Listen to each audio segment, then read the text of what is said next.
Hello students, इस video में हम देखते हैं कक्षा छठी के विज्ञान के अर्धवार्षिक जो परीक्षा है उसका हल है। पहला क्वेश्चन, चपाती दाल और बैंगन कौन सा भोजन है? शाकाहारी। कठोर पदार्थ किसे कहते हैं? तो इसका गय करेंगे भी, जिनको दबाना मुश्किल होता है और संपीड़ित करना मुश्किल है तो कै और ख दोनों आएंगे इसके। तीसरा, पदार्थ किसे कहते हैं?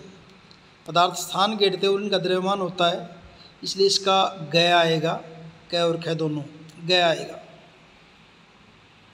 खरपतवार क्या कहलाते हैं? खेत में जो उगे हुए अवांछित पौधे जिनकी ज़रूरत नहीं होते उनको खरपतवार कहते हैं। जैसे यहाँ लिखा हुआ है अनचाहे उगे पौधे जिनकी ज़रूरत नहीं है। शरीर का निम्न में कौन सा शरीर का भाग क्रिया करने में सहायता करता है? मांसपेशियाँ और हड्डियाँ। रतुंधी रोग किसकी कमी के कारण होता है? विटामिन ए, सी की कमी से शकरवी, बी की कमी से बेरी। दूध से पनीर बनाने के लिए किस विधि का प्रयोग करते हैं? निस्यंदन। छलनी द्वारा आटे की अशुद्धियाँ छांटने को चालन कहते हैं। पौधे मिट्टी से जल जड़ों के द्वारा अवशोषित करते हैं।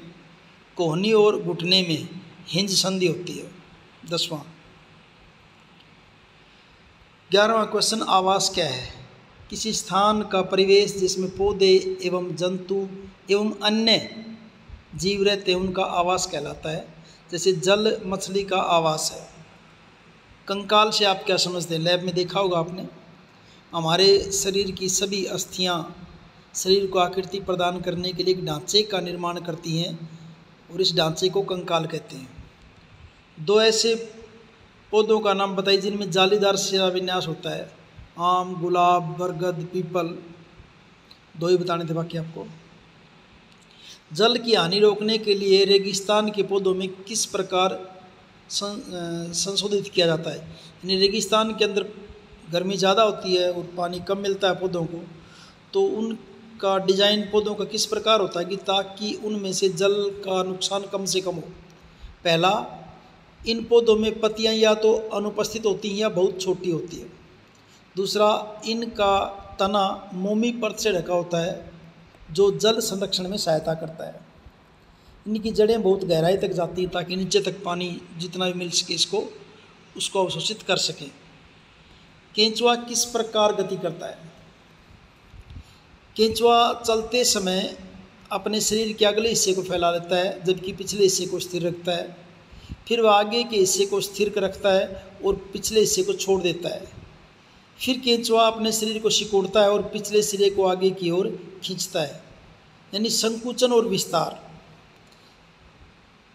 की इन्हीं क्रियाओं को दोहराते हुए केंचुआ आगे बढ़ता है। 16वां क्वेश्चन, जल में तैरने वाली जिन वस्तुओं को आप जानते हैं उनकी सूची बनाइए और बताइए कि वो जल में क्यों तैरती हैं। तो जो हल्की होंगी, और हल्की का मीन्स जिनका घनत्व कम हो। तो जल में तैरने वाली वस्तुएं सूखा घास है, सूखे पत्ते हैं, सूखी लकड़ी, गेंद, सरसों का तेल अगर पानी के ऊपर डालें वो भी तैरता रहेगा, रबर है, मोम है, प्लास्टिक। जल में तैरने वाली वस्तुएं हल्की होती हैं।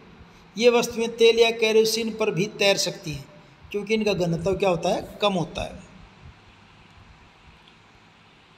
17वां क्वेश्चन, पौधों के पानी में रहने की अनुकूलन की व्याख्या करें।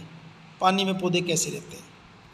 जलीय पौधों में जड़ें आकार में बहुत छोटी जो इनको तलहटी यानी कि पानी की जो तली है में जमाए रखती हैं।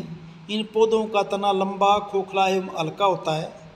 तना जल की सतह पर वृद्धि करता है जबकि पत्तियां व फूल जल की सतह पर पलवन करते रहते हैं। कुछ जलीय पौधे जल में पूरी तरह डूबे रहते हैं। इन पौधों की पत्तियां संकरी व पतले रिबन की तरह होती हैं। यह बहते हुए जल में सरलता से मुड़ जाती हैं जिससे पत्ती को कोई हानि नहीं होती। नेक्स्ट क्वेश्चन 18वां, छोटी क्लासों से याद करते आ रहे हैं। सजीव और निर्जीव में अंतर।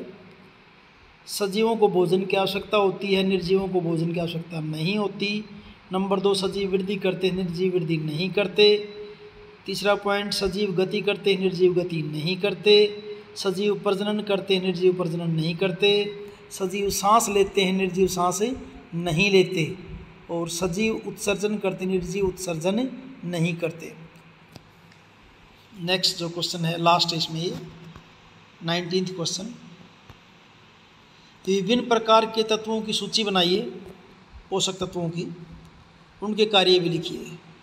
तो हमारे शरीर के लिए जो मुख्य पोषक तत्व क्या हैं? कार्बोहाइड्रेट, वसा, प्रोटीन, विटामिन, रुक्षांश और जल। तो कार्बोहाइड्रेट क्या करते हैं? शरीर को ऊर्जा देते हैं। वसा भी हमारे शरीर को ऊर्जा देते हैं, लेकिन वसा से ऊर्जा ज़्यादा मात्रा में मिलती है कार्बोहाइड्रेट से भी ज़्यादा। कार्बोहाइड्रेट में आपके अनाज आ जाएंगे। वसा के अंदर जो आपकी चिकनाई वाली चीज़ जैसे घी है, तेल है।